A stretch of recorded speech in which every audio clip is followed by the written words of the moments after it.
सास, माँ, बहू और बेटी।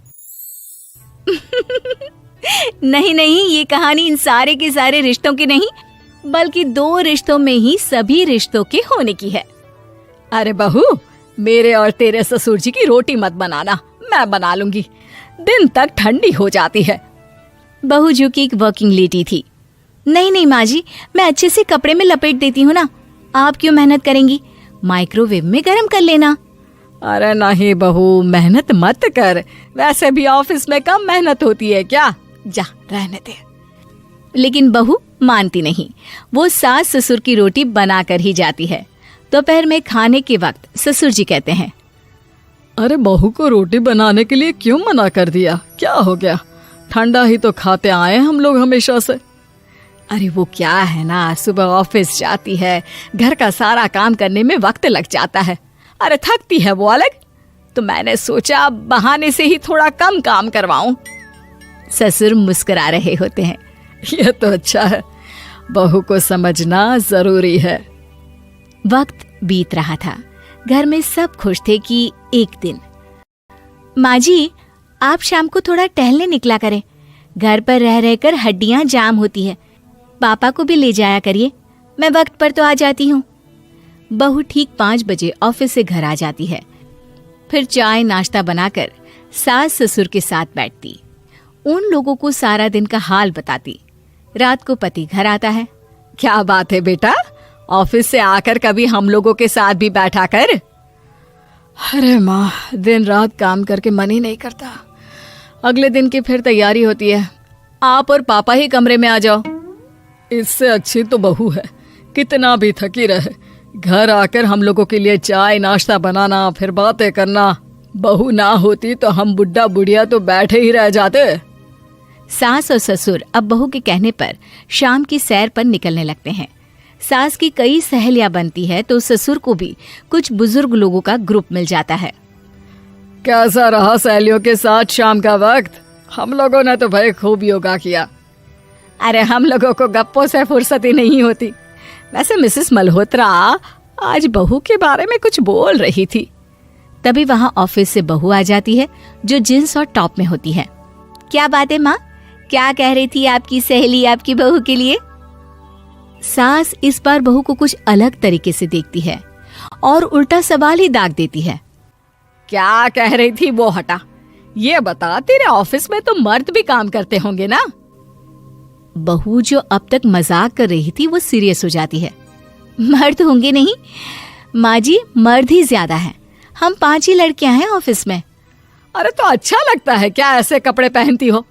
कल से तुम ना साड़ी पहनकर ऑफिस जाना, और हाँ, शाम का नाश्ता थोड़ा जल्दी बनाया करो, नाश्ता बनाकर बाद में ही ऑफिस के कपड़े चेंज करने जाना। बहू को समझ में नहीं आता कि सास को हो क्या गया है, लेकिन वो कुछ नहीं कहती, सीधे किचन में जाकर चाय नाश्ता बनाती है और सास ससुर को दे देती है। अगले रोज बहू ऑफिस के लिए तैयार होती है तो खूब सुंदर सी साड़ी पहनती है और ऑफिस के लिए निकलने से पहले सास और ससुर के पैर छूती है और निकल जाती है। क्या बात है, आज मेधा के ऑफिस में लग रहा है कोई फंक्शन है। अच्छा, पता नहीं, मुझे तो बताया नहीं, वैसे तो सारी बात करती रहती है। अरे देखा नहीं कैसे साड़ी पहनकर जा रही थी? अरे वो तो मैंने ही बोला है उसे। अरे अच्छा लगता है क्या रोज रोज ऐसे सूट या जींस में जाना? बहू हो, बहू बनकर रहो, और आप भी ना मेधा मेधा मत किया करिए, बहू बोला करिए, सर पर चढ़ जाएगी तो दिक्कत हो जाएगी। सास अब बहू को बहू जैसा रखने लगती है, हर बात पर रोका टोकी, हर बात पर ताने। क्या बात है, आजकल लेट आ रही हो ऑफिस से? अरे चाय के लिए भी देर हो जाती है, हम लोग फिर पार्क में भी देर से पहुंचते हैं। सभी की बहुएं वक्त से चाय नाश्ता करा देती है अपने सास ससुर को, बस एक तू ही है जो उस वक्त ऑफिस से निकलती है। माँ जी, वो एक रास्ता पुलिस वालों ने न जाने क्यों बंद कर रखा है, जिसके कारण ट्रैफिक ज्यादा हो जाता है। मैं कोशिश करूंगी कल वक्त से पहले ही निकल जाऊं। ससुर देख रहे होते हैं कि बहू अब परेशान सी रहने लगी है। एक रोज, मेधा, बेटी मेधा। जी पिताजी। बेटा देख जरा कौन सी टी शर्ट अच्छी लग रही है। वो क्या है ना, शाम को सब बदल बदल कर टी शर्ट पहनते हैं, मैं भी सोच रहा हूँ कि आज कुछ अच्छा सा पहन कर जाऊं। हाँ पिताजी, ये सही है। ये लाल वाली ना बहुत जचेगी आप पर। मेरे पापा पर भी डार्क रंग बहुत जचता है। क्या चल रहा है? अरे ससुर के सामने घूंघट तो छोड़ो, ऊपर से रंग बताया जा रहा है टी शर्ट का। अरे बहू, कोई संस्कार दिए नहीं है क्या तेरी माँ ने? बहू इस बार बहुत निराश हो जाती है। वो वहां से तुरंत अपने कमरे में चली जाती है। अब बहू घर का सारा काम करती, ऑफिस जाती, लेकिन साड़ी और सर पर पल्ला लेकर। एक बार पड़ोसन उनके घर आती है। वाह सुमित्रा बहन, बहू का तो रूप ही बदल दिया। ठीक किया, बहू बहू जैसी ही अच्छी लगती है। अच्छा चलती हूँ मैं। पड़ोसन के जाने के बाद सास बड़ी अकड़ के साथ कहती है, देखा मेरा कमाल, कैसे मैंने मेधा बहू को कंट्रोल में कर लिया।